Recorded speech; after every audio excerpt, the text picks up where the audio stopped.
I need some water. Oh, you need some water? Well, on today's episode of Why Metal Gear Solid Sucks, again, continuing with the first game, which is actually pretty decent. Here's one of the things I want to start with, though. As far as Metal Gear Solid 1 is a lot of positive aspects, and there's a lot we can criticize. A lot of it is based off of the passage of time, as in the controls basically haven't stood up to the test of time because the future games improved on the controls. But there are also other... Only category Metal Gear Solid 1 didn't get a 5 on play control for me. Oh, shit. It's 4.5. 4.5 on the play control. As opposed to Reviewers Tilt, which got a 5 out of 5. Or a 6 out of 5. But, Reviewers Tilt. Yeah, but the Metal Gear Solid 1, again, we didn't even get into this very much, but the aspect of the whole experience in 1998 of...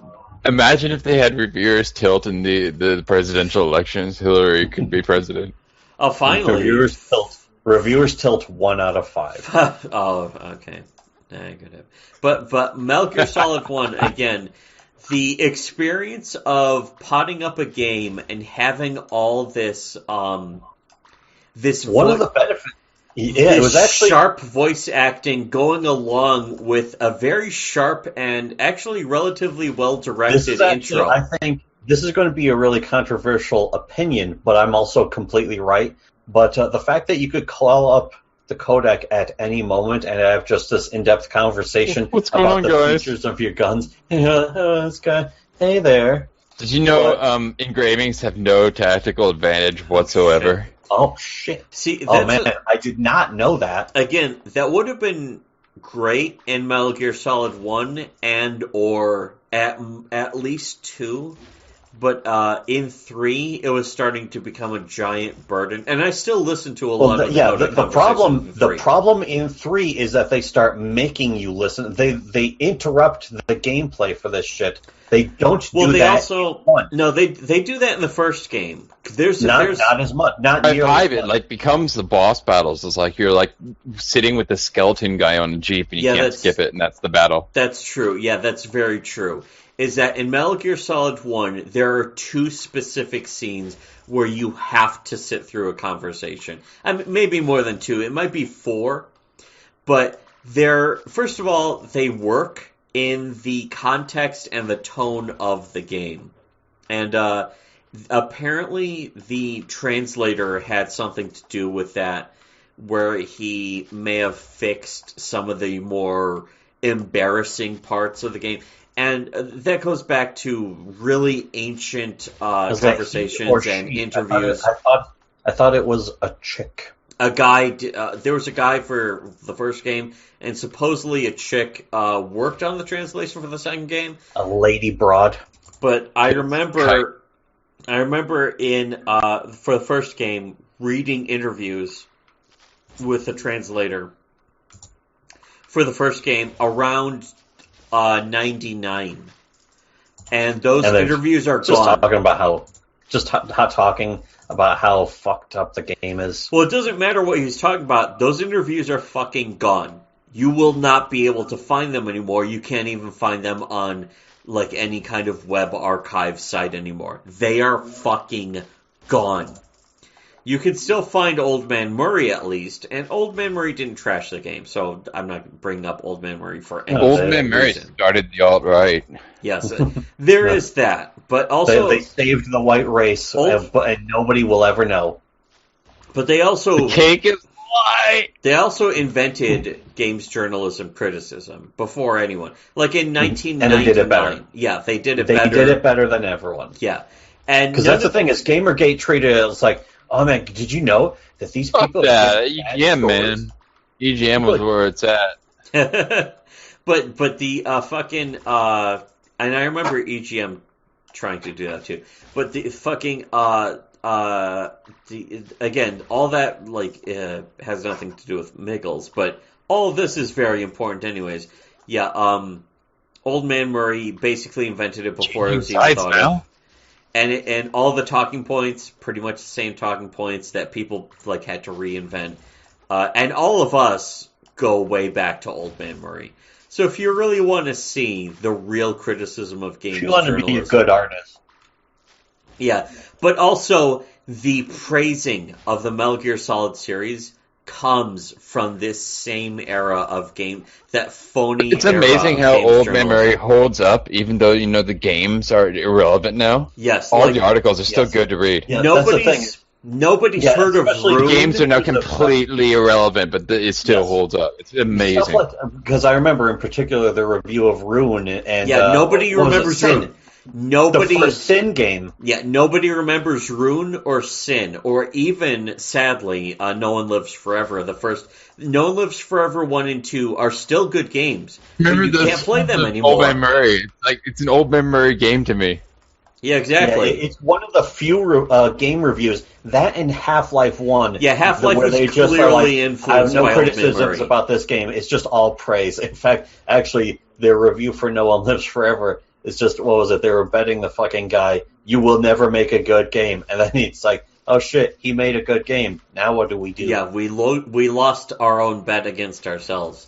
And there's a lot of funny jokes about that. If you look up Old Man Murray, No One Lives Forever, you will find one of the funniest video game reviews in the history of video game reviews, better than any YouTube video, but better also than our their entire review channel. of Rune. Rune is like, for me, their Rune review is just like the pristine example. Was a combination of game review and fucking raid against a gamer community. Simultaneous. You will never find that ever.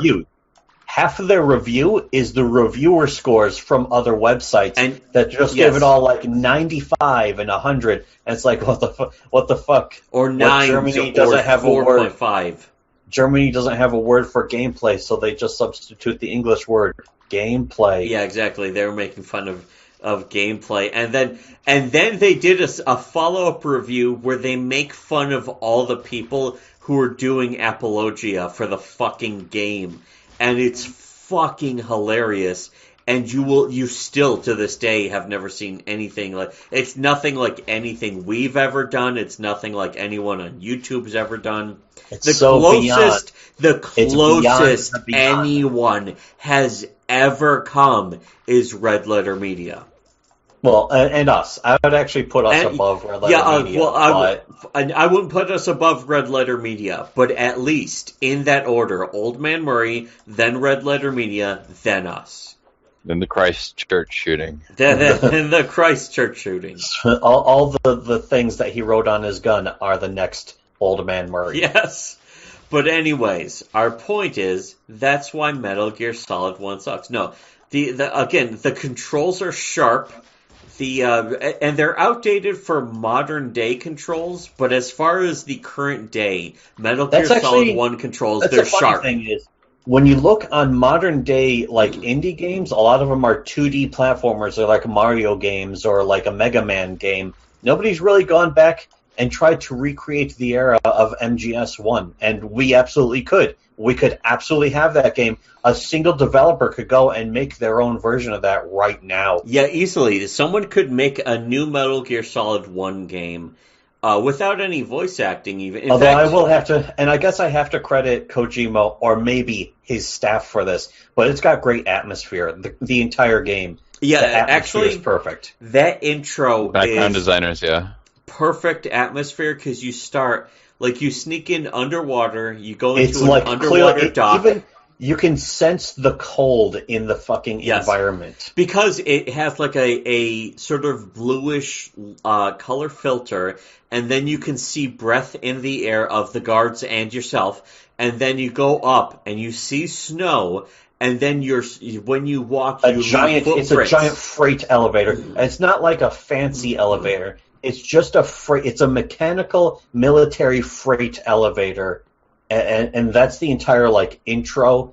An open air freight elevator. Yeah, it's completely open to the air, and it also becomes an intro that, again, in 1998, had perfect atmosphere and perfect presentation.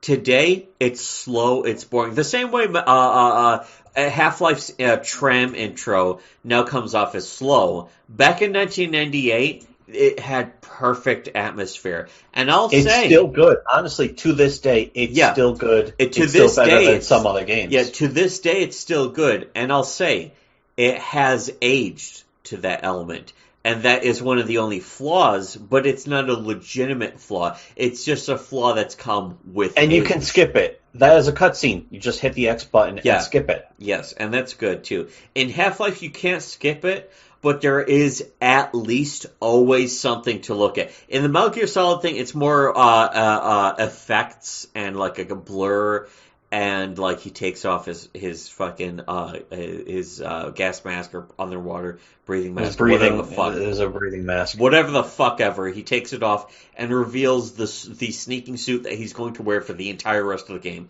It's a revelation of that visual.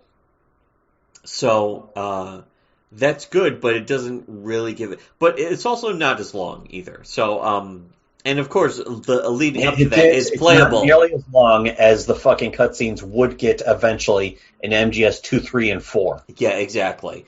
And that's why this series of our videos is mainly about the follow-up games. And so what we're here to say is the first game, not really a lot of complaints, just that it has aged with time, which is not a negative thing. It's just that it's aged with time. And that's a natural thing for most games. I also have to say, I should probably admit this right up front. I have played all these games multiple times. Yeah, every single one of them. I don't think we're going to be talking much about Peace Walker, but I played a lot. Speedrun one of those suckers. I think maybe for two. Eventually, I tried to get the lowest time in the demo. There was like some contest for getting the demo the lowest time. I didn't try. I didn't put your real life name in the game on the little dog tags or some shit. Yeah, I never tried any of that shit. I just played it. I didn't play the demo. We didn't have a demo. I snapped up the game as soon as I had the game and the console available and the money. I snapped it up. I only play the game just to enjoy it. Metal Gear Solid 1, I played to enjoy it. So if I ripped through the game in record time, I didn't do that with any intent. Came out just after 9/11, and it was like, whoa, there's like a whole missing thing, the climax, and it's what the fuck? Yeah, I remember they actually took... level shit happened. They took the Twin Towers... and they had to cut Jeb from the game. The tanker episode, they took the Twin Towers out of the skyline intentionally. And then delayed the game. And then there's a second part, and I actually never even realized that, but it definitely didn't make sense. It's just like, Arsenal Gear is just kind of floating around, and then all of a sudden they fly off the top of Arsenal Gear onto a building in the middle of the city. It's like, onto the top of Federal Hall. Federal Hall! Ha ha ha! Again, we'll get to that. We will get to that when we cover Metal Gear. We're already on 2, I thought. I thought 2's on the table right now. No, we can talk about we can talk about any game in the series at any time, but we're still technically covering the first game, which I mean changing sides now. It has flaws, and we haven't even started with the flaws from Metal Gear Solid 1. I'm trying to remember some of the flaws. I mean, the cutscenes are goofy. Whatever. No, that's 2. But Ken Love Bloom on a Battlefield. The rip-off, the soundtrack being the soundtrack to the movie Speed. The fucking the length of the cutscenes. That's actually one of the things. Days will not actually hold up in these days. People were talking about how it's like, oh man, I couldn't take Metal Gear Solid 1 seriously. It was too goofy, and it's like, not really. Yeah, not even remotely compared to the future game. Metal Gear Solid 1 is the most serious in the entire franchise, and that's apparently because of the translator. Remember at the end where the evil robot is talking about how he wants to control information, and now that's like Facebook and Twitter? That was 2. Again, we're talking about Metal Gear Solid 1. What are we talking about? Remember Why the would dude I blows know? off his octopus arms and then like he pulls out this katana and he's like, "Fuck you." You mean the former president of the United States blows Former off his president octopus arms and pulls out a couple charging of at you with katanas? this flaming katana. He was a former president. That's like fucking Ronald Reagan blowing off his octopus arms. Wait, are you telling me that fucking like Remember how he Richard spit Richard any muscle in Nixon? his finger and he draws the Uzi while spinning it. Richard Nixon has a super muscle suit. It was a It's a PN09. He spins the PN09 while he's like drawing it at Oh right yeah, in his that's face. right. He's It's, doing a it's, spinning draw on a P90, which is a the fucking mouth door closes or opens up on his mask thing. It Yeah, reveals again. his grinning face. all of this is about Metal Gear Solid 2, which is But those are my favorite parts. the dumbest. Yeah, it's the Oh, dumbest very. shit ever, but it's my favorite parts of the game. And we haven't gotten to that part. We're still supposed to be talking about Metal Gear Solid 1.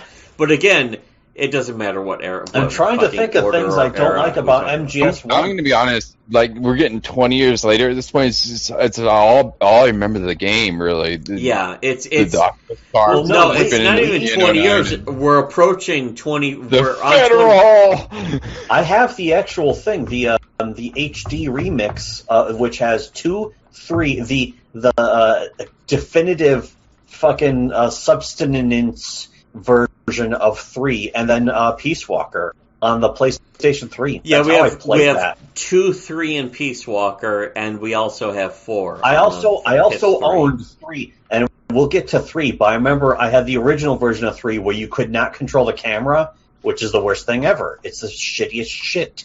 You could slightly nudge the camera, and But yeah, you couldn't see shit, and there was no fucking codec, or not codec, but the fucking Soliton radar. Even when 3 came out, and I bought it on release day and played it on the PlayStation, like this feels like a very PC game. It feels like a Steam game or something. Or A cheap Steam game. You mean one of the budget, like jank Steam games that somebody would play as a joke? it felt like a Western war game or something, and like I was like, the camera is probably going to be free at some You point. mean in like this the game. RTS game that's supposed to let you play in first person, but the game doesn't actually work?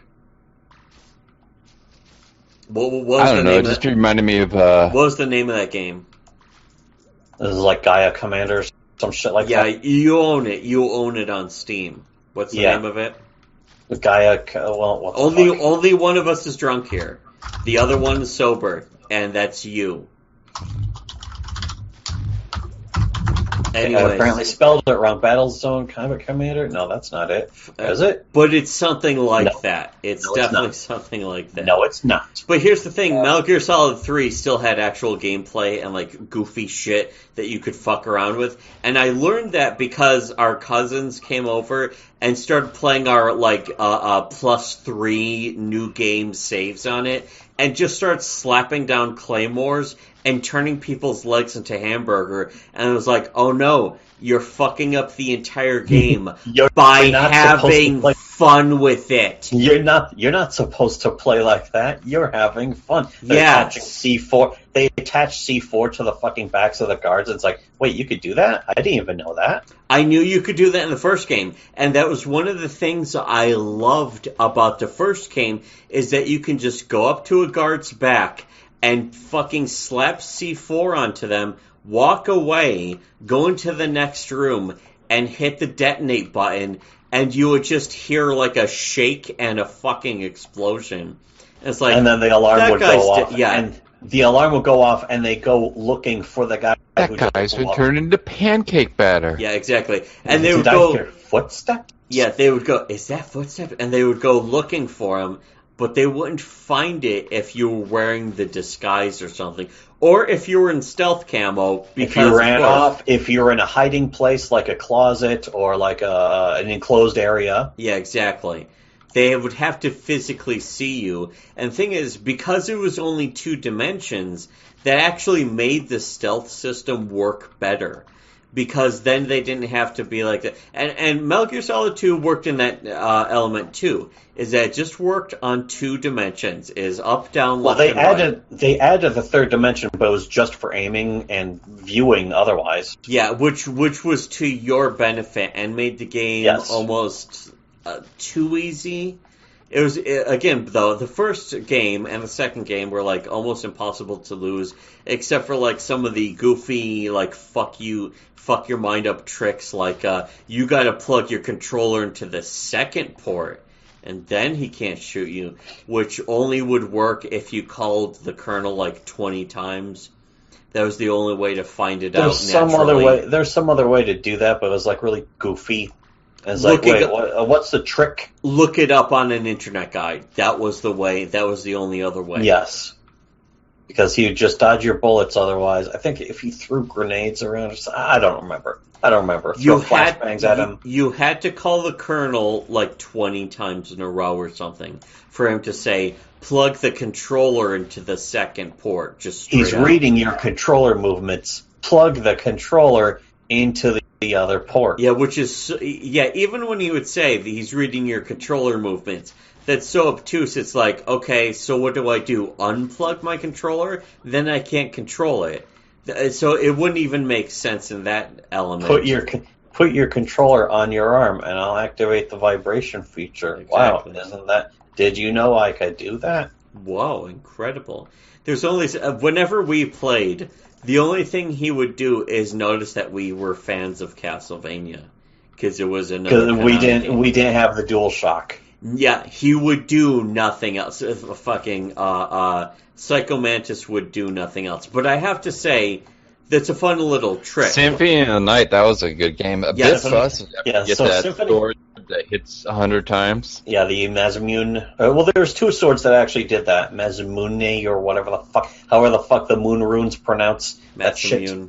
That's Masamune, that's how I pronounce it. Who cares? It's called the Masamune. I'm interested in this. Yeah, fucking Alucard always seemed like a big dummy, but still, whoever did the voice acting for Dracula, perfect, fucking perfect. Yeah, and I have to say though, Metal Gear Solid 1 voice acting better. David Hayter, you have to give it to him. He didn't just hit for the fucking bleachers. He just did a straightforward, good job. And that's actually the most important thing, was like, when people are like, oh, he did such a good job, he's such a good actor, he yelled really loud in this movie. It's really the quiet, normal scenes that are important to in fact, that's also one of the things, is in the later games, he sounds like he is by MGS3, it sounds like he is done. Yeah, he kind of sounds like he's phoning it in MGS3 and 4. And you can't blame him, because the game is a trillion times more retarded.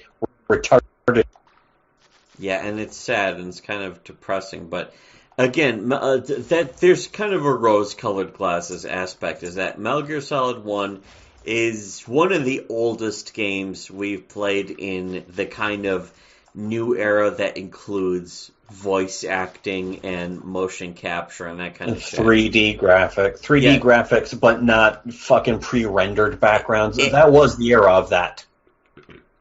It had a strong combination of the mocap, the voice acting, and actual legitimate backgrounds instead of just a picture being the background. And that's why... And also cutscenes. Actually, that was kind of the beginning of the era of the cutscene. Yeah, actually, there weren't cutscenes before blast that. Processing back in the day, though. Yeah, this was crazy shit. Without blast processing, there was no cut. Again, this is like the first game with actual cutscenes, with voice acting combined in the cutscenes, with mocap and all that stuff combined. Cinematic camera angles. Yeah, and again...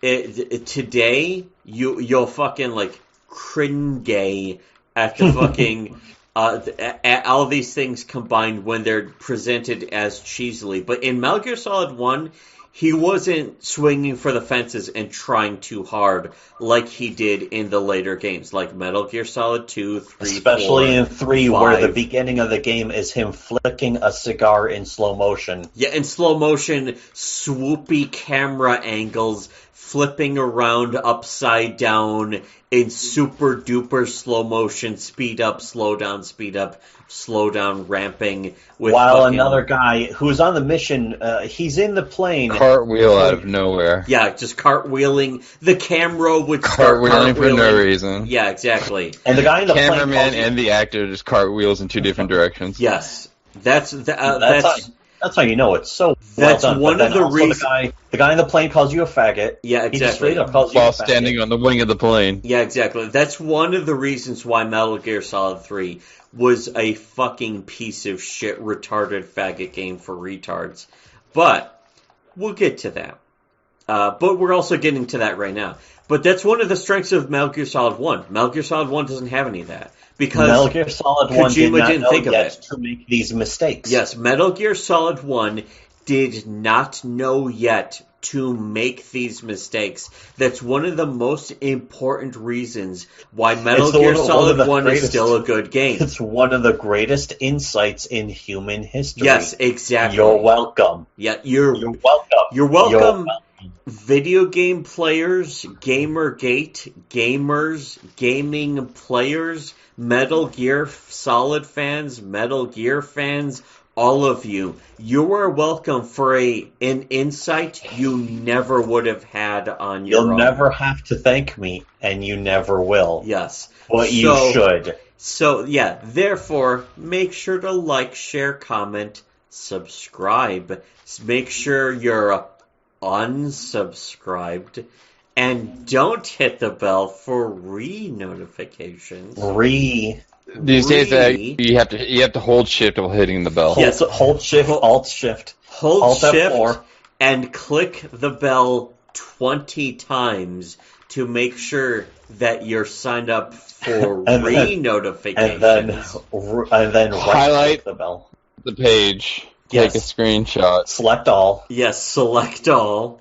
And then make Copy. sure to fuck Paste off. into all your other Discords. Paste. And then go